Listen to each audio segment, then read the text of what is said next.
দর্শক, সরকার গতকালকে একটি মজার আইনের খসড়া প্রণয়ন করেছে। আইনটি মজার এই কারণেই বলছি যে আপনি যদি কাউকে ধরেন মেসেঞ্জারে কিংবা হোয়াটসঅ্যাপে একটা টেক্সট পাঠালেন, যে টেক্সটটা মনে হলো যে আপনার জন্য মানে তার জন্য এটা অশ্লীল, কিংবা একটা ছবি পাঠালেন, কোনো একটা বন্ধু কিংবা বান্ধবীকে একটা ছবি পাঠালেন, সেই ছবিটা সে যদি মামলা করে দেয় যে আমাকে অশ্লীল ছবি পাঠিয়েছে, তাহলে আপনার 2 বছর জেল হয়ে যাবে এবং 1.5 কোটি টাকা আপনাকে জরিমানা দিতে হবে। 1.5 কোটি টাকা, যেখানে মানে বাংলাদেশের আদালতে 500 টাকা, 1000 টাকা, 2000 টাকা জরিমানার বড় বড় মামলার ক্ষেত্রে এরকম জরিমানার ব্যাপার রয়েছে। সেখানে আপনি এরকম একটা বার্তা পাঠালে আপনার 1.5 কোটি টাকা জরিমানা দিতে হবে, অথবা উভয় দণ্ডে দণ্ডিত করা যেতে পারে। এখন ব্যাপার হচ্ছে যে অনাদায়ে কি হবে? যদি 1.5 কোটি টাকা মানে না দিতে পারে, তাহলে অনাদায়ে আরও 2 বছরের জেল হবে কি? সেটা একটা প্রশ্ন। যদি 1.5 কোটি টাকার অনাদায়ে 2 বছরের জেল হয়, তাহলে মানে এখন যে চেক ডিজনার মামলা রয়েছে, সেই চেক ডিজনার মামলায় আপনি যদি 2000 টাকা 5000 টাকার চেকও ডিজনার মামলায় পড়ে যান এবং আপনার যদি মামলা মানে অপরাধ প্রমাণিত হয়, তাহলে সেখানে কত বছর কারাদণ্ডের ব্যাপার রয়েছে। 1.5 কোটি টাকা হিসাব করলে 1.5 কোটি টাকার হিসাবে তাহলে কত শত বছর কারাদণ্ড হওয়ার কথা।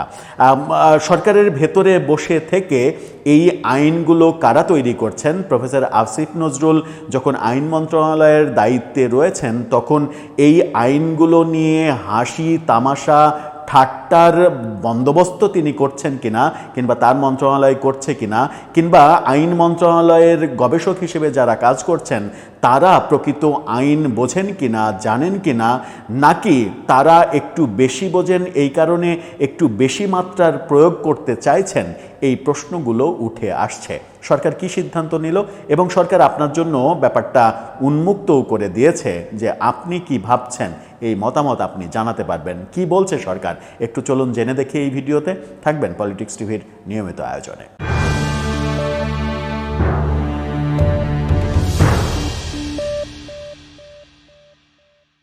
দর্শক, বলছিলাম, আপনি যদি একটা বার্তা পাঠান ফোনে, কিংবা একটা ছবি পাঠান, যে ছবিটা যাকে পাঠালেন সে মনে করছে যে ছবিটা অশ্লীল ছবি, কিংবা অরুচিকর ছবি, কিংবা ছবিটা আপনি তাকে ইঙ্গিত করছেন, কিংবা সেটা মনে করলো না। একটা ধরেন খুবই ক্লোজ বন্ধুদের মাঝে তো এরকম হয়, মেসেঞ্জারে হোয়াটসঅ্যাপে অনেক কিছু আদান প্রদান হয়। সেই ক্লোজ বন্ধু যদি হঠাৎ করে আপনার উপরে প্রতিশোধ নিতে চায়, তাহলে সে যদি একটা মামলা করে দেয় যে আমাকে এই ধরনের ছবি পাঠিয়েছে, এই অশ্লীল ব্যাপারটা আমাকে পাঠিয়েছে, তাহলে আপনার 2 বছরের জেল হয়ে যেতে পারে, আপনার 1.5 কোটি টাকা জরিমানা দিতে হতে পারে। সুতরাং আজকে থেকে ব্যাপারটা মাথায় রাখতে হবে, আপনি যদি 1.5 কোটি টাকার মালিক না হয়ে থাকেন, তাহলে মেসেঞ্জারে, হোয়াটসঅ্যাপে, যেখানেই হোক না কেন, অন্তত পক্ষে মানে ছবি লেনদেন, ছবি আদান প্রদান, এই ব্যাপারটা বন্ধ করে দেন। তা না হলে সামনে আপনার অনেক বিপদ অপেক্ষা করছে। এরকমই একটা মজার আইন করেছে, আমি ব্যাপারটাকে হাস্যকর বলবো না, মজার একটা আইনের খসড়া করেছে সরকার।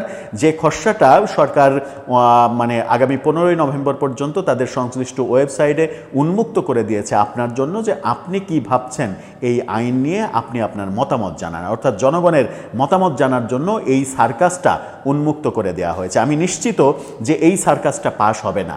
এই সার্কাসটা 15ই নভেম্বরের মধ্যেই মতামতের যে ব্যাপারটা তৈরি হয়েছে না, এই ব্যাপারটা একটা হাস্যকর পর্যায়ে চলে যাবে, এবং হাস্যকর পর্যায়ে যে আইনের যে মানে অসংলগ্নতা রয়েছে, সেগুলো নিয়ে একটা হাসি ঠাট্টা তৈরি হবে, এবং হাসি ঠাট্টার এক পর্যায়ে এটা বাতিল হয়ে যাবে। সেরকমটা হওয়ার সম্ভাবনা রয়েছে, কারণ বিভিন্নভাবে বিভিন্ন ইস্যুতে আমরা সরকারের একটা মানে প্রয়োগের চেষ্টা দেখেছি, আবার সেখান থেকে ইউটার্ন নিতেও আমরা তাদের দেখেছি, বারবার ঘটেছে এই ঘটনাগুলো।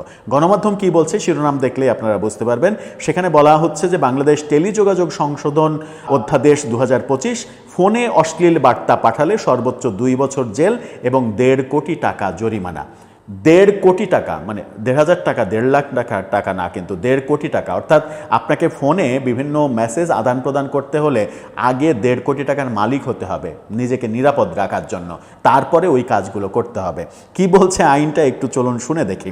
ডাক টেলিযোগাযোগ বিভাগ সম্প্রতি বাংলাদেশ টেলিযোগাযোগ অধ্যাদেশ 2025-এর খসড়া প্রকাশ করেছে।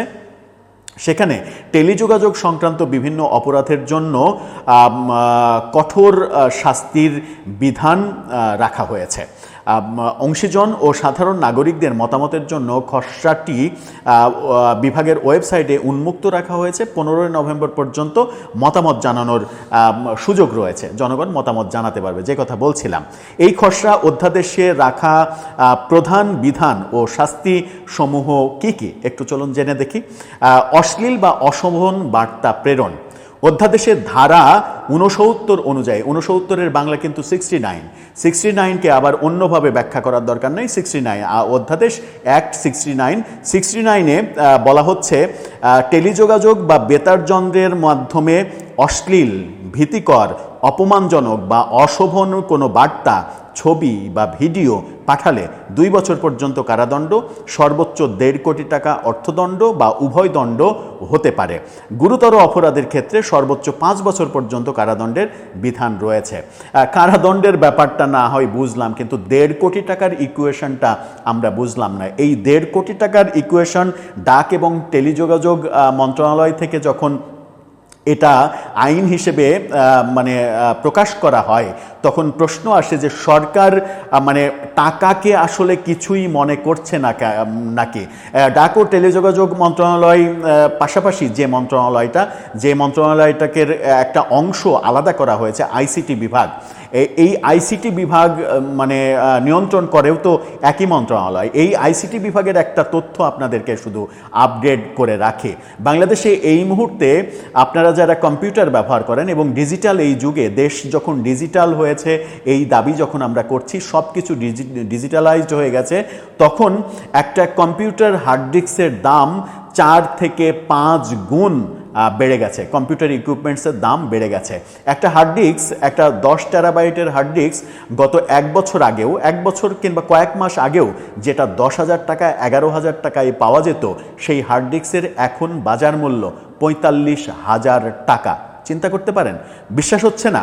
আপনারা স্টারটেক কিংবা যে কোনো একটা ওয়েবসাইটে আপনারা যান, আপনারা প্রয়োজনে এই স্ক্রিনশটটা দেখে নিন যে এই স্ক্রিনশটে কি বলছে, কি উপায় হয়েছে। 10,000 টাকার মাল এখন 45,000 টাকা দাম, সেটা 1 বছরেরও কম সময়ের ব্যবধানে। তার মানে হচ্ছে যে আপনি যে টাকায় একটা কম্পিউটার, পুরো একটা কম্পিউটার হয়ে যেত, সেই টাকাতে আপনাকে একটা হাই কনফিগারের কম্পিউটার তৈরি করতে হলে শুধুমাত্র হার্ড ড্রাইভ কিনতে হবে। এর বাইরে তো এসএসডি আছেই, অন্যান্য ব্যাপারগুলো রয়েছে, মাদারবোর্ডের দাম বহু বেড়েছে, মানে সব কিছুর দাম বেড়েছে। এই বাড়াটা কি স্বাভাবিক? আপনি 10,000 টাকার জিনিস 11,000 টাকা হলো, 12,000 টাকা হলো, সেটা মেনে নেওয়া যায় সাময়িক সময়ের জন্য। কিন্তু 10,000 টাকার জিনিস যদি 45,000 টাকা হয়, তখন আপনাকে এই ইকুয়েশনের সঙ্গে মেলাতে হবে যে আপনি একটা বার্তা পাঠালেন, সেই বার্তায় 2 বছর জেল আপনি একদিকে বলছেন, আর একদিকে বলছেন 1.5 কোটি টাকা জরিমানা। 1.5 কোটি টাকা কখন একটা মামলায় জরিমানা হয়, এই আইন শিখতে হলে এবং শেখাতে হলে আমার মনে হয় যে আইনের নতুন করে একটা স্কুল খুলতে হবে। সেই প্রতিষ্ঠানে কোনো কাজ হবে না যে প্রতিষ্ঠানে আইন উপদেষ্টা অধ্যাপক হিসেবে আইনের ক্লাস করান ছাত্রছাত্রীদের। আরও কি বলা হচ্ছে, বারবার ফোনে বিরক্ত করার ধারা তৈরি করা হয়েছে। 69-এর পরে 70 ধারা। 69-এ অশ্লীল ব্যাপার রয়েছে, কি অসাধারণ ব্যাপার। 69-এ অশ্লীল ধারা বলা হচ্ছে এবং 70 ধারাতে, ধারা 70 অনুযায়ী যুক্তিসঙ্গত কারণ ছাড়া কাউকে বারবার ফোন করে বিরক্ত করা অপরাধ হিসেবে গণ্য হবে। এটা অপরাধ হিসেবে গণ্য হতেই পারে। এজন্য 1 লাখ টাকা জরিমানা বা অনাদায়ে 6 মাসের কারাদণ্ড হতে পারে। এখানে দেখেন 1.5 কোটি টাকা থেকে এখানে 1 লাখ টাকায় নামছে। এখানে কারাদণ্ড 6 মাস আর জরিমানা মাত্র 1 লাখ টাকা, অথচ ওখানে কারাদণ্ড 2 মাস, জরিমানা 1.5 কোটি টাকা। আপনি চিন্তা করতে পারছেন যে আইন মন্ত্রণালয়ে কি হচ্ছে? এরপরে আসেন আরেকটা ধারা, বেআইনিভাবে আড়ি পাতা। বেআইনিভাবে আড়ি পাতা অপরাধ হিসেবে দেখা হচ্ছে, এবার সরকার অপরাধ হিসেবে দেখছে। বেআইনিভাবে আড়ি পাতলে 2 বছরের কারাদণ্ড বা 1.5 কোটি টাকা জরিমানার বিধান করা হয়েছে। এখানে 2 বছরের কারাদণ্ড সাথে 1.5 কোটি টাকা, আবারও 1.5 কোটি টাকা। এখানে একটা ব্যাপার আসতে পারে, সেটা হচ্ছে যে প্রিয় স্যার, মানে বেআইনিভাবে আড়ি পাতা যদি অপরাধ হিসেবে গণ্য করেন, তাহলে আন্তর্জাতিক অপরাধ ট্রাইব্যুনালে শেখ হাসিনা সহ শেখ হাসিনার মন্ত্রীদের যে সকল কল রেকর্ড উপস্থাপন করা হচ্ছে এবং যে সকল কল রেকর্ড বাজারে ছেড়ে দেয়া হচ্ছে, সেগুলো কোথা থেকে আসলো?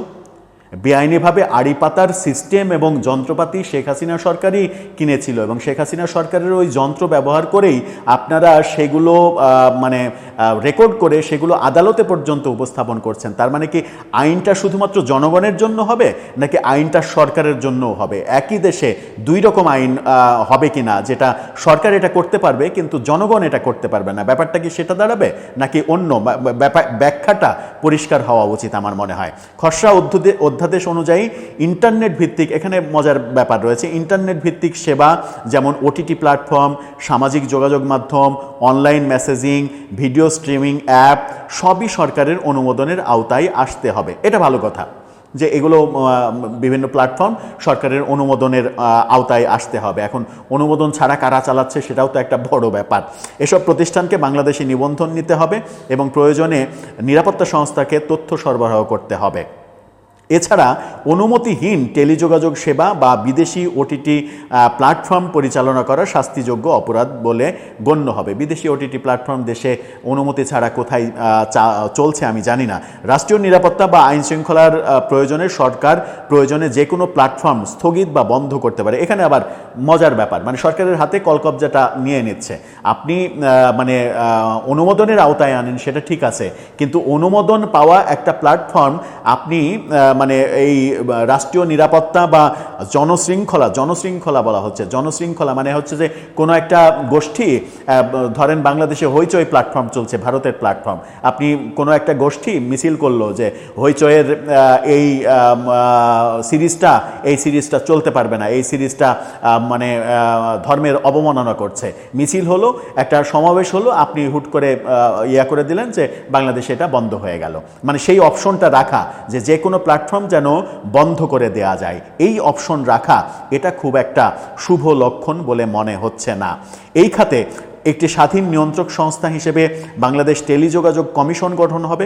যদি সেটা সত্যিই গঠন হয় এবং সেটা যদি নিরপেক্ষ একটা কমিশন গঠন হয়, সেটা একটা ভালো উদ্যোগ যে টেলিযোগাযোগ কমিশন গঠিত হবে এবং সেই টেলিযোগাযোগ কমিশন লাইসেন্স প্রদান করবে, সব কিছু ব্যাপার স্যাপারগুলো দেখবে। কিন্তু তার আগেই, সেই কমিশন গঠন করার আগেই শেখ হাসিনা সরকারের বিরুদ্ধে যে অভিযোগ যে তারা ঢালাওভাবে তাদের নিজের কাছের লোকজন, দলের লোকজনের জন্য টেলিভিশনের লাইসেন্স দিয়ে দিয়েছিল এবং বাংলাদেশে এই মুহূর্তে প্রায় 52টা টেলিভিশন চ্যানেলের লাইসেন্স রয়েছে, সেই একই কাজ তো আপনারা করেছেন। এই কমিশন গঠন করার আগেই, নিরপেক্ষ একটা কমিশন তৈরি করার আগেই 2টা টেলিভিশন চ্যানেলের লাইসেন্স দেওয়া হয়েছে 2 জন এনসিপি নেতাকে।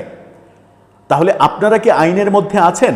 আইনের মধ্যে থেকে কর্মকাণ্ড করছেন? এই প্রশ্নগুলো বারবার বিভিন্ন দিক থেকে উঠছে এবং তার জবাবে তথ্য উপদেষ্টা বলছেন কি যে আমরা কোনো গণমাধ্যম বন্ধ করতে চাই না, আমরা নতুন মানে জুলাই চেতনার কথা বলবে, এই চেতনার কথা বলার জন্য আমরা নতুন গণমাধ্যম দিয়েছি এবং আরও দেব। তার মানে হচ্ছে যে আপনি প্রথমেই গণমাধ্যম আসার আগেই বলে দিচ্ছেন যে এটা একটা পক্ষের গণমাধ্যম হবে, মানে এটা স্পেসিফিক কিছু মানুষের কথা বলবে, বাংলাদেশের সবার মানুষের কথা বলবে না, এটা পক্ষপাতিত্ব করবে। তো পক্ষপাতিত্ব, আপনি যদি জুলাই মানে আন্দোলনের কথা বলে এক ধরনের পক্ষপাতিত্বের কথা বলেন, তাহলে তো বৈষম্য তৈরি হলো। যে বৈষম্য বিরোধী আন্দোলন হলো, যে বৈষম্য দূর করতে আমরা সংগ্রাম করলাম, সেই সংগ্রাম করার পর আবার নতুন করে আমরা বৈষম্য তৈরি করছি। সব মিলিয়ে আমার মনে হয় যে কোনো হিসাবই মিলছে না।